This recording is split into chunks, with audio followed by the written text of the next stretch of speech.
ماں باپ کے ساتھ بھلائی کرتے ہو، اگر ان میں سے ایک یا دونوں تمہارے سامنے بڑھاپے کو پہنچ جائیں تو ان کو اف تک نہ کہنا اور نہ انہیں جھڑکنا، اور ان سے بات ادب کے ساتھ کرنا، اور عجز و نیاز سے ان کے آگے جھکے رہو اور ان کے حق میں دعا کرو کہ اے پروردگار،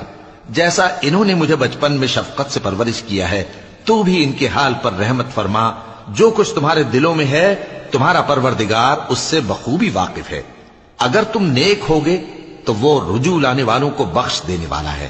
اور رشتہ داروں اور محتاجوں اور مسافروں کو ان کا حق ادا کرو، اور فضول خرچی سے مال نہ اڑاؤ کہ فضول خرچی کرنے والے تو شیطان کے بھائی ہیں، اور شیطان اپنے پروردگار کی نعمتوں کا کفران کرنے والا یعنی ناشکرا ہے۔ اور اگر تم اپنے پروردگار کی رحمت یعنی فراخ دستی کے انتظار میں جس کی تمہیں امید ہو ان مستحقین کی طرف توجہ نہ کر سکو تو ان سے نرمی سے بات کہہ دیا کرو،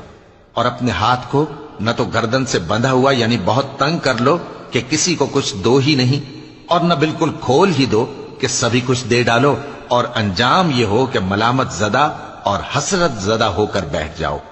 بے شک تمہارا پروردگار جس کی روزی چاہتا ہے فراخ کر دیتا ہے، اور جس کی روزی چاہتا ہے تنگ کر دیتا ہے، وہ اپنے بندوں سے خبردار ہے اور ان کو دیکھ رہا ہے۔ اور اپنی اولاد کو مفلسی کے خوف سے قتل نہ کرنا، کیونکہ ان کو اور تم کو ہم ہی رزق دیتے ہیں، کچھ شک نہیں کہ ان کا مار ڈالنا بڑا سخت گناہ ہے، اور زنا کے پاس بھی نہ جانا کہ وہ بے حیائی ہے اور بری راہ ہے، اور جس جاندار کا مارنا اللہ نے حرام کیا ہے اسے قتل نہ کرنا مگر جائز طور پر یعنی بفتوائے شریعت، اور جو شخص ظلم سے قتل کیا جائے ہم نے اس کے وارث کو اختیار دیا ہے کہ ظالم قاتل سے بدلہ لے، تو اس کو چاہیے کہ قتل کے قصاص میں زیادتی نہ کرے کہ وہ منصور و فتح یاب ہے، اور یتیم کے مال کے پاس بھی نہ پھٹکنا مگر ایسے طریق سے کہ بہت بہتر ہو، یہاں تک کہ وہ جوانی کو پہنچ جائے، اور عہد کو پورا کرو کہ عہد کے بارے میں ضرور پرسش ہوگی،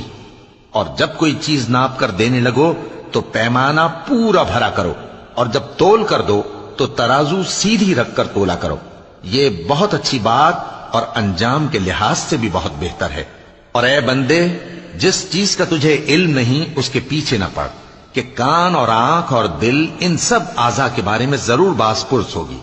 اور زمین پر اکڑ کر اور تن کر مت چل کہ تو زمین کو پھاڑ تو نہیں ڈالے گا اور نہ لمبا ہو کر پہاڑوں کی چوٹی تک پہنچ جائے گا، ان سب عادتوں کی برائی تیرے پروردگار کے نزدیک بہت ناپسند ہے۔ اے پیغمبر، یہ ان ہدایتوں میں سے ہیں جو اللہ نے حکمت کی باتیں تمہاری طرف وحی کی ہیں، اور اللہ کے ساتھ کوئی اور معبود نہ بنانا کہ ایسا کرنے سے ملامت زدہ اور راندہ درگاہ بنا کر جہنم میں ڈال دیے جاؤ گے۔ مشرکو، کیا تمہارے پروردگار نے تم کو تو لڑکے دیے اور اپنے لیے فرشتوں کو بیٹیاں بنایا؟ کچھ شک نہیں کہ یہ تم بڑی نامعقول بات کہتے ہو، اور ہم نے اس قرآن میں طرح طرح کی باتیں بیان کی ہیں تاکہ لوگ نصیحت حاصل کریں، مگر وہ اس سے اور بدک جاتی ہیں۔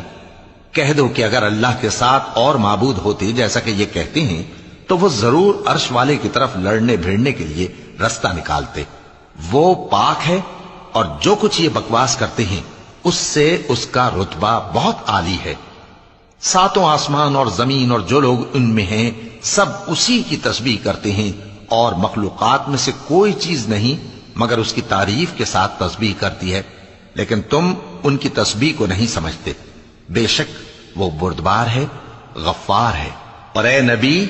جب تم قرآن پڑھا کرتے ہو تو ہم تم میں اور ان لوگوں میں جو آخرت پر ایمان نہیں رکھتے چھپا ہوا پردہ یعنی حجاب ڈال دیتے ہیں، اور ان کے دلوں پر بھی پردے ڈال دیتے ہیں کہ اسے سمجھ نہ سکیں، اور ان کے کانوں میں ثقل پیدا کر دیتے ہیں۔